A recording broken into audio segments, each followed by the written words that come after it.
After 19 races across 11 states, the ARCA Racing Series Championship will be decided at the Rock. There are 3 drivers that have a chance at this title. Tom Hessert sits 3rd in the point standings, 20 points back. That's only 4 spots on the racetrack. And then there's Craig Ghost. After qualifying, he moved within 5 points of our championship leader, Patrick Sheltra. Sheltra's fate is in his own hands for the title today.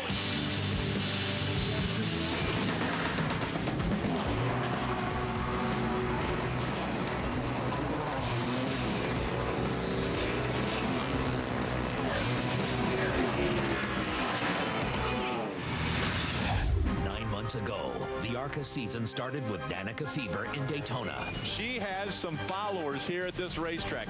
Green flag in the air. We're underway with the 2010 season. After 19 races, we've seen 14 different winners, 12 of them winning an ARCA race for the first time in their career. We had 11, and it looks like we might make it 12. We're headed right towards 12 right here. Leading the charge to the championship are 3 men: Patrick Sheltra, Craig Ghost, and Tom Hessert. Now with only 1 race to go, only 20 points separate the top 3 drivers. A great points battle in the ARCA Racing Series. It's time for them to put it all on the line, because there can only be one ARCA champion, and it all comes down to the Rock. The ARCA final from Rockingham is next. Welcome to the ARCA Racing Series presented by Remax and Menards. It's the American 200 here on Speed. An absolutely gorgeous day for racing. 80 degrees, sunny skies, just a breath of wind here in the Rockingham, North Carolina area. A great points battle in the ARCA Racing Series. 3 guys within 20 points. 20 points out. 20 out going into Rockingham's not too bad. I'm looking forward to going to Rockingham and trying to get his championship under our belt. We just got to take it to Rockingham and take the championship home. These guys are going to fight it out right to the last lap. While 9-time series champion Frank Kimmel has a mathematical shot at it, the 3 drivers ahead of him had major changes to their operations 12 months ago for this opportunity. Patrick Sheltra, you come in with a point lead. You move from Kentucky to Mooresville, North Carolina to get this opportunity. What are you thinking right now as you're on the cusp of a championship? Well, you know, we just got to go out there and be conservative all day and just have the runs that we've been having all year. You know, the change is obviously a good thing for us, so we just got to take it. It's been good to us all year, and take it home with us today, the championship. Patrick, what are you going to do? You going to race 2 other cars or race to win? You know, we want to come here and win and take it all at once, but we got to race the other 2 cars and play a smart day today. For more on that story, let's check in with Ray Dunlap. Well, thank you, Jim. I'm standing by with the other guys in this championship chase. And Craig Ghost, my question to you is, do you run your race today, or do you have to react to what the 60 does on track? I think everybody's got to run their race today. That's what we're going to try to do. You know, I certainly think we're going to be more aware, you know, of where all 3 of us is, you know, what's going on at the time. But I don't really think that, you know, we can really react differently to that. We've got to race the racetrack, try to get our car as best as we can possibly get it, you know, throughout our couple pit stops, and hopefully we get the points that we need when we're there in the end. We wish you good luck today. He's just 5 points out. Let's hear from Tom Hessert. You're 20 behind, so does that mean you guys can try something different in strategy? Well, I think that, you know, being 20 behind puts us in a position where we're going to have to really maximize every opportunity we have to get as many points. And certainly we're going to pay attention to what Craig and Patrick are doing, but we really need to, you know, we need to finish more than 1 ahead of them. So we'll be trying to get everything we can get today, and looking forward to getting this thing started in a couple minutes. All right, good luck to you. These 2 guys didn't sleep much last night, I have a feeling, Rick. And we want to look at those points that we've been talking about.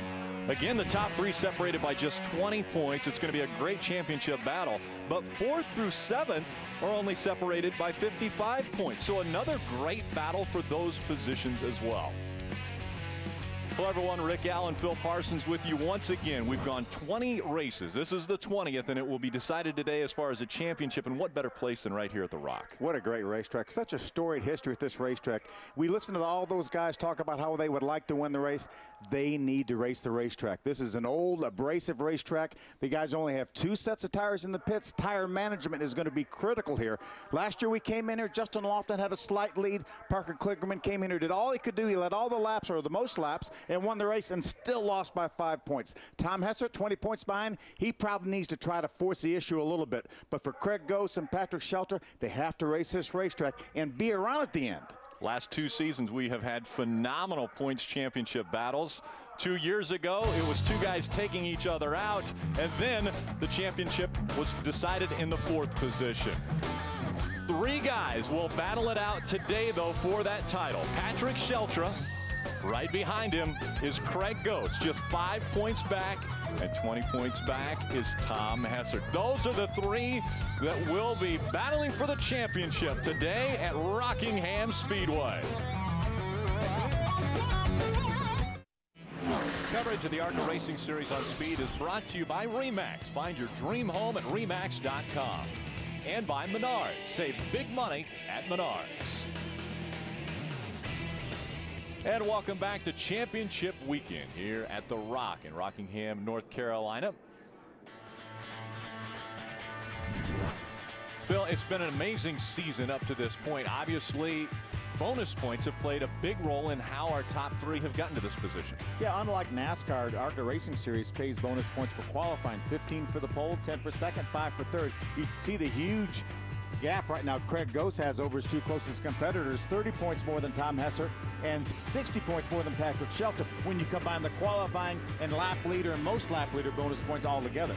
And again, those 3 are separated by just 20 points in the overall standings as we enter this final race. Take a look at our Bombardier starting grid. Kevin Swindell won the pole. Chad Finley was the 2nd quickest qualifier, but he's not going to start there, is he, Phil? Yeah, Chad and his crew had to change an engine prior to qualifying. They were not in the inspection line in time, so the ARCA Racing officials will have him forfeit his outside front row starting position and will move to the back of the pack for this start. Patrick Sheltra starts on the outside of row number 4. He is your championship leader. Tom Hessert, the outside of row 7. Joey Coulter, one of our winners this year, starts back in row number 9. Steve Park, who won a cup race here in 2001, will start from the 10th row. Again, 41 cars starting this race. Chad Hockenbraugh in that 58 will start on the inside of row 14. Brian Siles, who's sponsored by Rockingham Speedway, will start back in row number 15. Mike Sosaby in the 59 with a provisional starting position in row number 18. How about James Hilton back in row number 19? Just 74 years old. Unbelievable. Always fun to watch and see how James Hilton does here at this racetrack. There we're seeing that 29 drop into the back now. That's Chad Finley. We knew that was going to happen. Let's take a closer look at the Rock. They say this is a driver's racetrack, Phil. It certainly is. This racetrack will probably slow down 3 seconds from what these guys are able to run on new tires. That's why tire management is going to be so critical. Turns 1 and 2, not banked as much, a little tighter than the other end of the racetrack. A little more banking down in 3 and 4, 25 degrees, and a wide sweeping exit to that corner. You see the pit window somewhere between 85 and 95 laps. That's if everything goes perfectly. Let's shine a spotlight on a few different drivers. One of those being the guy out front. It's the Menard's Ansel Pole Award that was won by Kevin Swindell. So an impressive run for him to get that pole. And before the green flag flies, let's go back trackside to Ray Dunlap. Well, thank you, Rick. I think it'll be fun to watch the top of the pit boxes today because a guy with J-O-H-N in his name will celebrate as an ARCA champion later this afternoon. These guys on the pit box have a lot of information to decipher, and prior to that, they got some tough decisions to make. How about John Wolf calling in shots for Patrick Sheltra? He won the Daytona 500 in '93 with Dale Jarrett. That was a big moment. Johnny Allen calls the Snowball Derby his biggest win, and John Monson has won with 11 different drivers, but none of them have ever won a national championship. And the green flag will fly. It's Donnie Allison that gives the green to the field, and we're underway at the Rock. Look at Craig Gose right now running in the 3rd spot, battling side by side for 2nd. Remember, that 6th car is his teammate. Could be some team orders here. Oh, and almost sideways is the 81 of Craig Gose as he came out of turn number 2. He has to fall back in line. He is going to lose 3rd spot as well as they come out of turn number 4. Remember, the air pressure is really low down on these cars to try to get them to so it doesn't build up too much towards the end. Ty Dillon now side by side with Craig Gose for 3rd.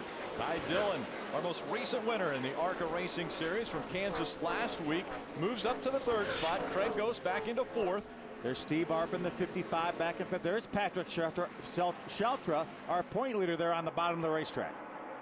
And again, the 2 on the screen, the 81 of Craig Gose and the 60 of Patrick Sheltra, separated by just 5 points when the green flag dropped.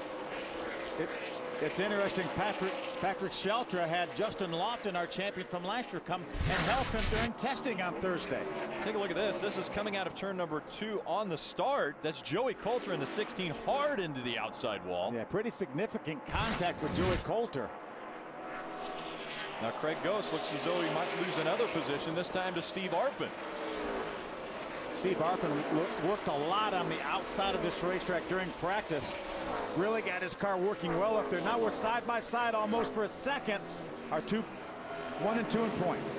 Patrick Sheltra in the 60. Look to the inside of that 81 of Craig Gose. Gose still has the position on him. Those two battling for the 5th spot. And here comes Sheltra. He's going to make the pass at the start and finish line. And Sheltra takes over 5th from Craig Gose. Again, Patrick Sheltra's fate is in his own hands. If he can finish in front of the 81 and the 77 today, he will be our champion. Well, that's assuming that Craig don't lead the most laps. Don't lead the most laps. So yeah, there's a lot of stuff that's going to go on before we get to the end of this one. You see that 55 way up the racetrack. That's planned.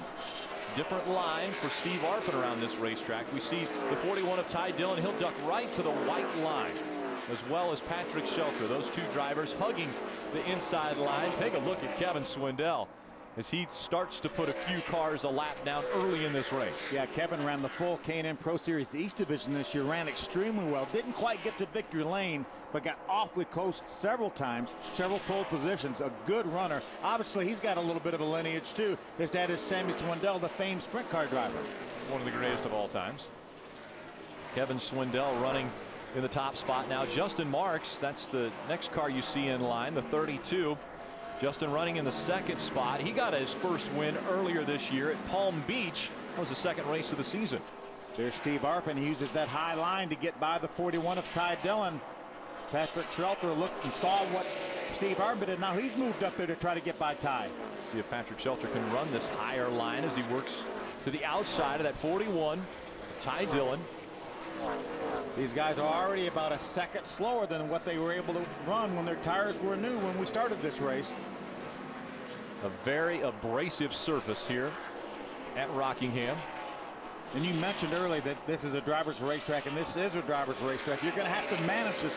When this car falls off 2.5, 3 seconds, you're going to have to be able to manage that. 29 of Chad Finley again qualified 2nd, but because they weren't in line for qualifying at the appropriate time, they had to go to the back of the field. And already Chad Finley has moved his way up to the 24th spot. Yeah, heavy traffic for Chad Finley, but a nice progression so far. There's Joey Coulter right in front of Chad. Remember, we saw Joey bounce off that outside wall coming off turn 2. Trying to get by the 15 as well of Ryan Wilson. That's got the Petty colors on it today. Ryan Wilson won the Richard Petty driving experience and was able to get a seat in this car for today's race. Great sponsor on board that 16 of Joey Coulter. Remember, Joey's one of our first-time winners this year. The Charlotte Checkers moved to the AHL, and they will open their season next week downtown Charlotte. Chad Finley making his way by some of the slower cars in the back of the field here as he's trying to get by Joey Coulter.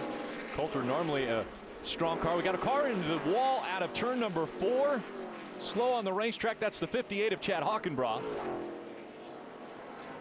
So Hockenbraugh gets into the wall coming out of turn number 4, and that brings out our first caution of the day. This one on lap 11. Yeah, right now all these guys would love to have new tires, but way too early for that.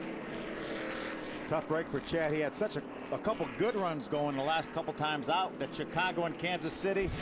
Cut down right front tires. Let's see if we can take a look. You see him all the way up the racetrack. Then he gets sideways. See if he can hold that thing down and not get it back into the outside wall. He does a nice job doing that. So Chad Hockenbraugh slides sideways out of turn number 4, but able to straighten it back out without any damage to that race car.